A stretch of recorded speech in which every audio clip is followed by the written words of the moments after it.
What's up, guys? Raiho here. Just about to go and pick up Cole, and we are going to check out Captain Marvel, which a lot of people are talking about, good or bad. We'll chat about that a little bit once I pick him up, but I'll see you guys in a second. Oh, rainbow. Cool.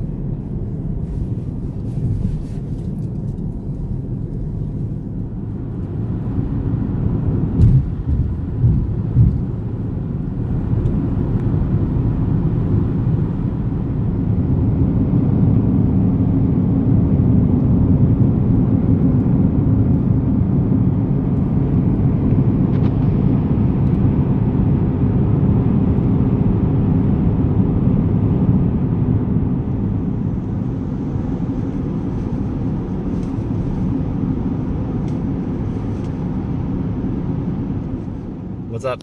Here we are at the theater. We're going to catch Captain Marvel, as I said before. Any expectations going in? Anything you're thinking? I don't know. I'm just really looking forward to it. I always thought the previews made it look really good. I was surprised when I heard stuff about people saying, oh, Marvel's worried about it not doing well and stuff, and saying, like, oh, they're making it shown extra at the theater and stuff. I was like, why are they worried? Like, this is the lead-in movie to the next Avengers. I don't know. I have some thoughts on that. I'll save them for after because I want to make sure we get in, but I think that's just complete bullshit. Yeah, I'm excited too. It made $153 million so far. So. Yeah, and I think I might have tweeted at some point, I don't know why people think this movie's gonna bomb. It's gonna be the biggest movie in the next couple of months, up until Endgame comes out. Every trailer I saw, I don't even really care about Captain Marvel as a character. I think it's cool or whatever, but I was every time I saw something new, kind of the Kree stuff, and I was excited for that.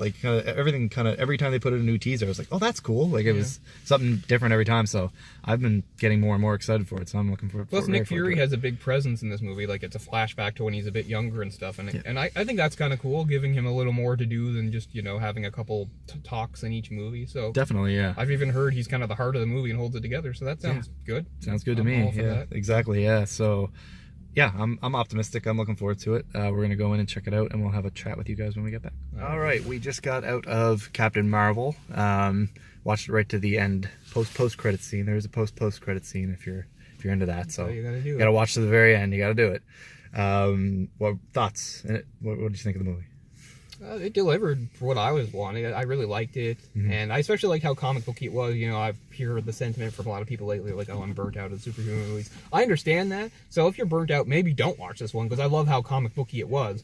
Because as a comic book reader for all these years, it's great to finally get to a movie where some of these standbys are finally putting in, from the Kree and the Skrull and their war, Hala, the Supreme Intelligence, all this stuff was, I'm so used to it, so it's great to finally actually see it on the screen and finally being addressed here after 10 years of this cinematic universe and all these movies. So I don't know, if you're burnt out, I guess maybe that'll burn you out more, but for me it was refreshing, because what they had to do with, the early movies was keep things simple, but now things are getting complicated and big, and that's what I like. That's why I read these comics, so I'm really happy about that. Yeah, I can't believe it took them this long to get there in a way. Yeah. I don't want to ruin anything, so I won't say too much. But I wasn't going to show up a lot earlier. Yeah, exactly. Avengers. Same too. I thought she'd be like a S.H.I.E.L.D. agent or something. Yeah, I was saying to you when I first heard of the character, I didn't know they were going to have Sharon Carter be in the Captain America movies, and when I saw some pictures of the character initially, I thought, oh, that's got to be Carol Danvers, and then it ended up being Sharon Carter. So, I expected her a lot earlier as well, but it was worth the payoff. They did a great job of it, tied it in nicely. I love the setting, 95. Yeah, for people our age, they really landed right on your nose. The 90s stuff. Yeah, it's really in your face about it, but it's enjoyable. It was cool. Yeah, they did a bit of a twist. I won't say it, but with one of the. I don't know how to talk about this. Spoiler alert. We'll just. All I'll say is that I didn't like what they did with the Skrulls. That's There's my one. Sort of like a balance of power and expectations between these races, and they kind of switched it up something different. In comics, which I guess is okay, but it kind of took me by surprise. And it very much surprised me, and I feel like they needed to do it maybe just for this movie, just to kind of, I don't know, give you a bit of a head spin, because if they just played it straight, it might not have had as much of an impact near the end. But I don't know. I hope that they switch that, switch that back eventually.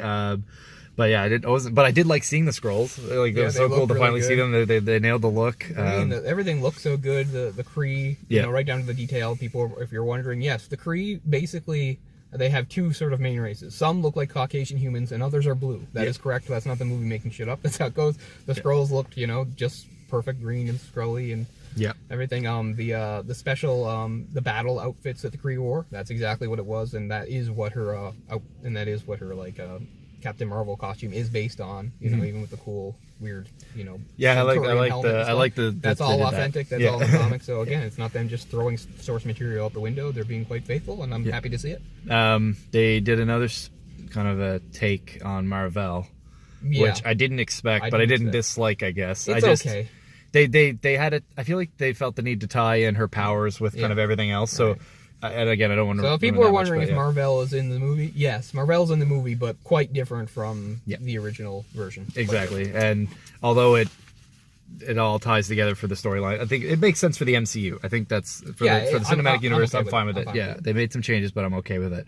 And ultimately, it was just a fun movie. It was just a fun movie. I had some laughs. Like there's some great action scenes. Like you said, it got so comic booky at the end when she was like, in space. I was like, oh, this is great. I was enjoying every moment of it. So it took them so long to get there. Flashback, we get to see a younger Nick Fury, and he's much more active and central to the plot instead of just being to the side of it. And that's cool because Fury's a pretty fun character, and you can tell Nick.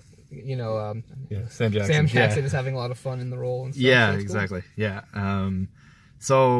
Overall I really enjoyed it. I thought I would like it, and I did. So that's nice when that happens. Yeah, I enjoyed it. Yeah, so I guess that's our thoughts on. Burnt out, I guess. Yeah, if you're burnt out, I guess I don't know. I'm feeling that. But I get it. How burnt out you are. I mean, are you so burnt out you're done for a long time, or are you burnt out but you're still going to come back for Avengers Endgame? Because you're still going to come back for Avengers Endgame. You got to watch this movie. Yeah, it lines right into Avengers Endgame. So, it's you kind of have to watch it, I think, if you're going to go see that one. So I really feel that. Yeah. So. All right, that's it. Thanks, guys. Captain Marvel. That's the movie. Gabbity. All right, peace.